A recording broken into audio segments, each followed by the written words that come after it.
Hello guys, आज हम पढ़ेंगे सेकेंड फंडामेंटल राइट्स के बारे में। इसे हम राइट टू फ्रीडम भी कहते हैं। ये कवर करता है आर्टिकल 19 से आर्टिकल 22 तक। आर्टिकल 19 में कहा गया है protection of certain rights regarding freedom of speech and etcetera. ये राइट टू फ्रीडम बस ओनली फॉर इंडियन सिटीजन्स के लिए है। इसमें 6 फंडामेंटल फ्रीडम के बारे में बोला गया है। Freedom of speech and expression, freedom to assembly peacefully and without arms, कोई भी हथियार के यूज बिना आप कोई भी असेंबली कर सकते हैं, कोई भी कहीं भी पीसफुली आप असेंबली हो सकते हैं। थर्ड है फ्रीडम टू फॉर्म एसोसिएशन और यूनियन और कोऑपरेटिव सोसाइटी। एसोसिएशन बना सकते हैं, कोई भी यूनियन बना सकते हैं और कोई भी कोऑपरेटिव सोसाइटी बना सकते हैं। Freedom of movement through out the territory of India, India के टेरिटोरी में कहीं भी आप मूव कर सकते हो, कहीं भी घूमने जा सकते हो। Freedom of residence and settlement in any part of the territory of India, India के किसी भी पार्ट में जाके आप रिसाइड हो सकते हो, कहीं पे भी आप सेटल हो सकते हैं, रह सकते हैं। Freedom of profession, occupation, trade और बिजनेस, आप कोई भी प्रोफेशन चूज कर सकते हैं अपनी इच्छा के अनुसार, कोई भी ऑक्यूपेशन चूज कर सकते हैं, कोई भी ट्रेड और बिजनेस कर सकते हैं, बस वो लीगल होना चाहिए, कोई भी इलीगल नहीं होना चाहिए। Article 20 protection in respect of conviction for offences, कोई भी किसी ने भी कोई भी क्राइम किया गया है, उनके अरेस्ट के बाद भी कोई कुछ प्रोटेक्शन उनके लिए भी मेंशन किया गया है। क्या है इसमें? No person shall be convicted of any offence except for violation of the law in force at the time of the commission of the act charged as an offence, nor be subjected to a penalty greater than that which might have been inflicted under the law in force at the time of the commission of the offence। Means किसी ने अगर कोई भी crime किया है तो उस time पे क्या हमारे रूल्स में थे, हमारे लॉ में जो भी था मेंशन, उसके लिए कोई भी पेनाल्टी होगा। तो उसी हिसाब से उसको किसी ने अगर कोई भी क्राइम जैसे बिफोर 6 या 7 ईयर्स एगो किया है तो या 20-25 ईयर्स एगो किया है तो उस टाइम पे क्या लॉ था, उसी हिसाब है उसी हिसाब से उसे पेनाल्टी दिया जाएगा और उसी हिसाब से उसे पनिश किया जाएगा। ना कि अभी अगर कोई लॉ चेंज हुआ है तो उसी हिसाब से वो पुराने जो भी क्राइम किया उसको हम पनिश नहीं कर सकते, पर उस पुराने एक्ट के हिसाब से उसे पनिश किया जाएगा। अगर उस टाइम पे उसको एक क्राइम नहीं माना, जैसे करप्शन को अगर उस टाइम पे क्राइम नहीं माना जाता होगा तो अभी उसे आप पनिश नहीं कर सकते। So those the legislature is prohibited to make criminal laws having retrospective effect. Means legislature ये नया लॉ नहीं बना सकते कि पुराने जो भी चीज़ हुआ है इसके लिए आप नए लॉ से उसे पनिश नहीं कर सकते या नए लॉ उसके लिए नहीं बना सकते। सेकेंड है no person shall be prosecuted and punished for the same offence more than once, non double jeopardy. Means अगर कोई क्राइम अगर किसी कोर्ट ने उसे पनिश कर दिया है तो इसके लिए दूसरा कोर्ट उसे दोबारा पनिश नहीं कर सकता। उसी के जैसे किसी ने अगर किसी का मर्डर कर दिया तो अगर एक कोर्ट ने उसे पनिशमेंट दे दिया 10 साल 12 साल या 15 साल या तो नेक्स्ट कोर्ट उसे अगेन और 10-15 साल उसे पनिश नहीं कर सकता, उसे जेल में नहीं रख सकते। पर ये अगर और इस अगेन उसने और किसी का मर्डर कर दिया तो इसे अगेन और दूसरा कोर्ट है वो सेम कोर्ट वो पनिश कर सकता है, पर सेम ऑफेंस के लिए आप 2 बार उसे पनिश नहीं कर सकते। No person accuse of any offence shall be compelled to be a witness against himself. अगर किसी ने ये थर्ड बोल रहा है, अगर किसी ने कोई भी क्राइम किया है, अगर कोई आई विटनेस नहीं मिल रहा है तो खुद जिसने क्राइम किया है वो खुद का विटनेस नहीं बन सकता। Under the frame of criminal jurisprudence, a person is presumed to be innocent and it is for the prosecution to establish his guilt. Again, a person accused of an offense need not make any statement against his will। कोई भी person अपने किसी भी offence के लिए खुद के लिए आई विटनेस नहीं बन सकता, खुद के खिलाफ कुछ नहीं बन सकता, दूसरा आई विटनेस इसके लिए चाहिए। ये आर्टिकल 19 का एक पार्ट था जो रह गया था।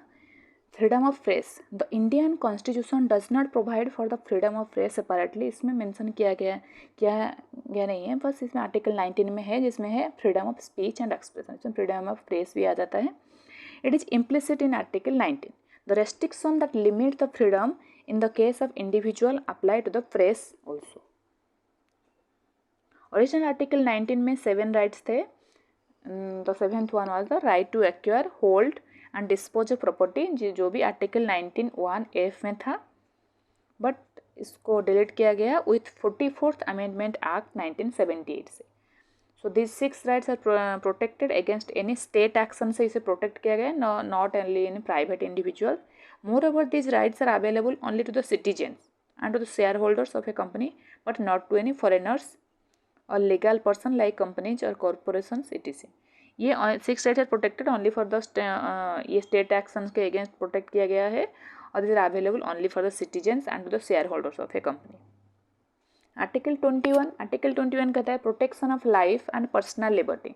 No person shall be deprived of his life और personal liberty except according to procedure established by law.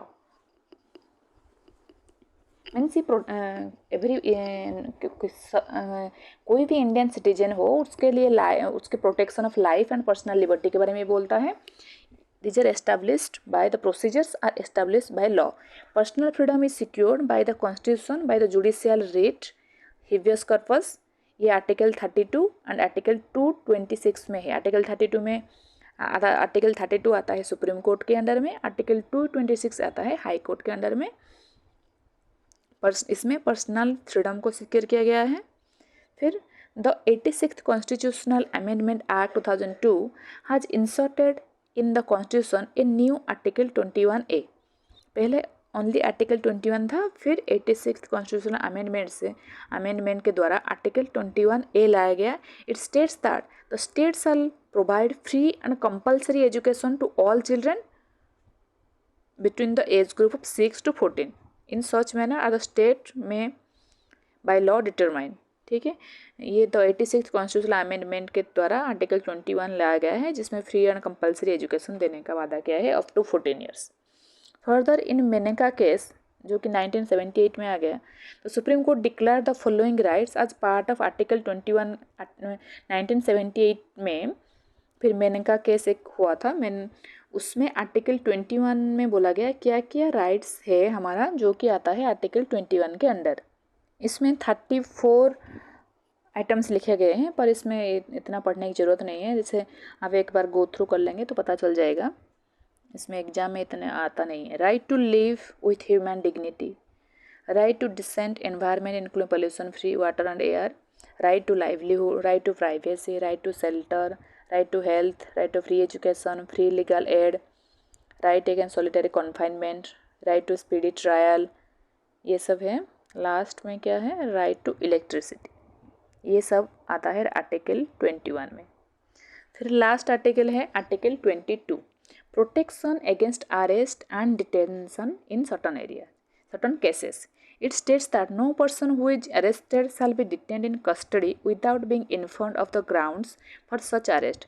इससे नो पर्सन हुई जो जिसको भी अरेस्ट किया है आपने, उसको shall be detain in custody without उसे इन्फॉर्म किए बिना कि किस ग्राउंड में उसे अरेस्ट किया गया, तो आप उसे डिटेन नहीं कर सकते। Not shall be denied the right to consult and to defend, आप उसे डिनाई भी नहीं कर सकते कि वो ने वकील से बात ना करे, किसी भी लॉयर का सलाह ना ले, इससे आप मना नहीं कर सकते। सेकेंड है every person who is arrested and detained shall be produced before the nearest magistrate within a period of 24 hour. जिसको भी आपने अरेस्ट किया गया डिटेंशन के लिए shall be produced before the nearest magistrate within a period of 24 hours के अंदर आपको मजिस्ट्रेट के सामने उसके लेकर जाना पड़ेगा 24 आवर के अंदर। पर इसमें ये जो जॉइनिंग पीरियड है उसे जो जब भी आप जेल से लेके कोर्ट तक इसको आप एक्सक्लूड कर सकते हैं। पर अगर कस्टडी को बढ़ाना चाहते हैं तो आपको मजिस्ट्रेट से परमिशन लेना पड़ेगा। The above safeguards are not however available to an enemy alien. तो इसे हम एनिमी एलियन में से इंडिया के जो कोई भी फॉरेनर या कोई जैसे टेररिस्ट है उसके लिए ये लागू नहीं होता। And a person arrested detained under a law providing for preventive detention, ये कोई फॉरेनर्स एलियन के लिए एनिमी फॉरेनर के लिए लागू नहीं होता। और जिसको भी अपने प्रिवेंटिव डिटेंशन के लिए पकड़ा है तो उसके लिए भी ये रूल लागू नहीं होता कि आप 24 आवर के अंदर उसको फेस करेंगे मजिस्ट्रेट के सामने, ये लागू नहीं होता। Preventive detention means detention of a person without trial.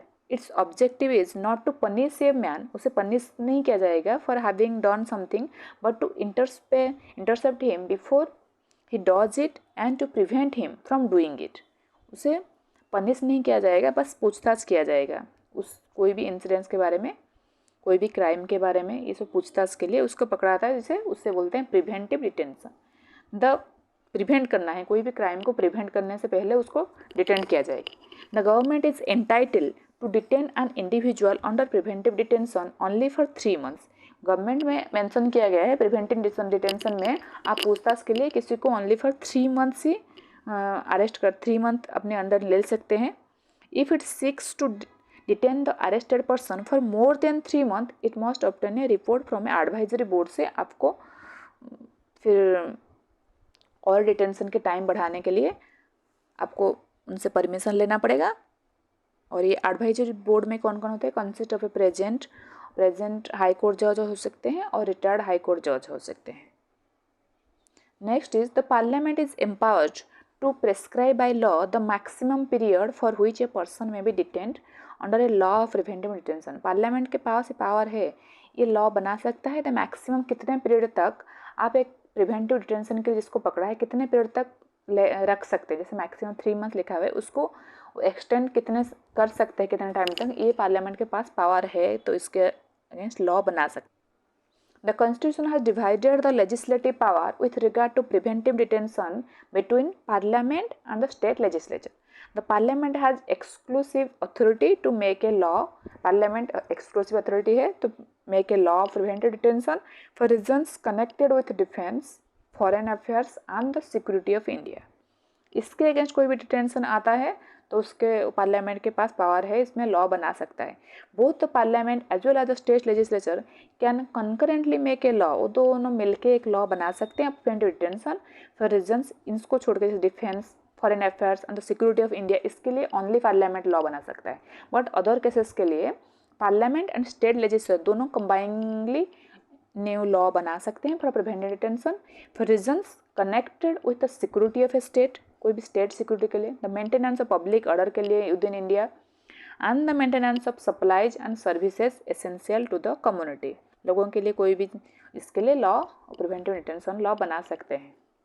Preventive detention laws made by the parliament are, किस प्रिवेंटिव डिटेंशन में क्या क्या बदलाव किए गए हैं, कैसे स्टार्ट हुआ, ये क्या क्या, जैसे कोर्ट में केस आए फिर उसके बाद चेंजेस हुए। फर्स्ट आया प्रिवेंटिव डिटेंशन एक्ट 1950, एक्सपायर ये हो गया 1969 को। फिर आया maintenance of internal security act मिसा 1971 को, और रिपील किया गया 1972 को। Conservation of foreign exchange and prevention of smuggling activities act इस 1974। फिर नेशनल सिक्योरिटी एक्ट 1980। फिर आया prevention of black marketing and maintenance of supplies of essential commodities act 1980। Terrorist and disruptive activities act Tada 1985। ये act लागू किया गया था, संजय दत्त के लिए भी इसको लागू किया गया था। उसको जब पकड़ा गया था प्रिवेंटिव डिटेंशन के अंदर, ये इसके अंदर आता है, उस टाइम ये था terrorist and disruptive activities act TADA. फिर आया prevention of illicit traffic in narcotic drugs and psychotropic substances act 1988। फिर प्रिवेंटेशन ऑफ टेररिज्म एक्ट 2002, इसको भी रिपील किया गया है इन 2004। हमेशा ये एक्ट बनता है फिर उसके बाद चेंजेस कुछ आते हैं न्यू लॉ बना के। इसमें एक है पार्ट एक्स्ट्रा दिया गया है, राइट टू इन्फॉर्मेशन एक्ट। ये कब आया?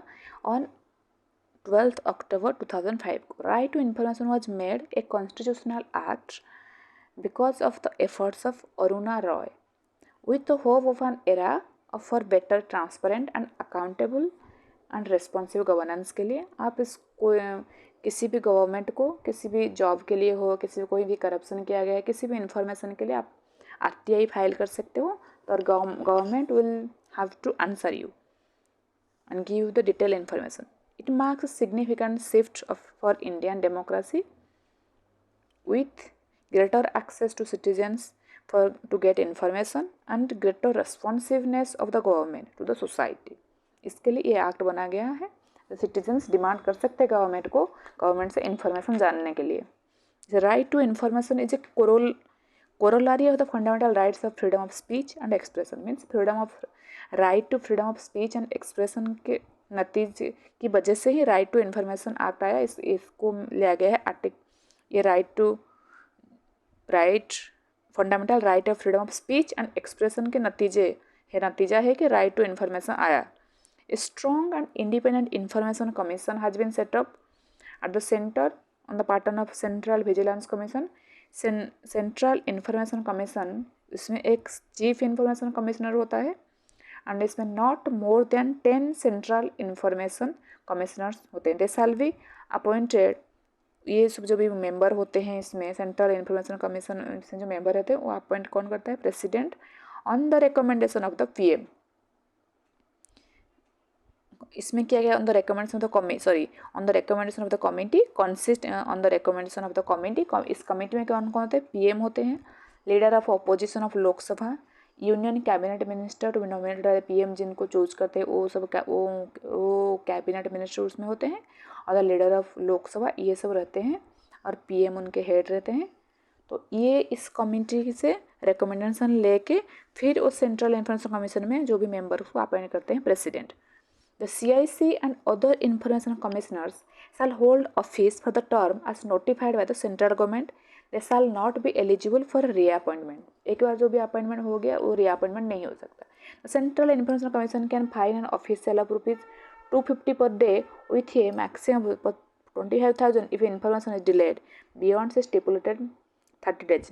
अगर किसी जैसे कहीं पे भी आपने जॉब अप्लाई किया है तो आपको लगता है उस वहाँ पे करप्शन किया गया है, आपको सिलेक्ट नहीं किया गया, तो आप उनके अगेंस्ट RTI फाइल कर सकते हो और that department will have to answer you within 30 days, वरना उसको पर डे के हिसाब से 250 रुपीज़ फाइन लगता रहेगा।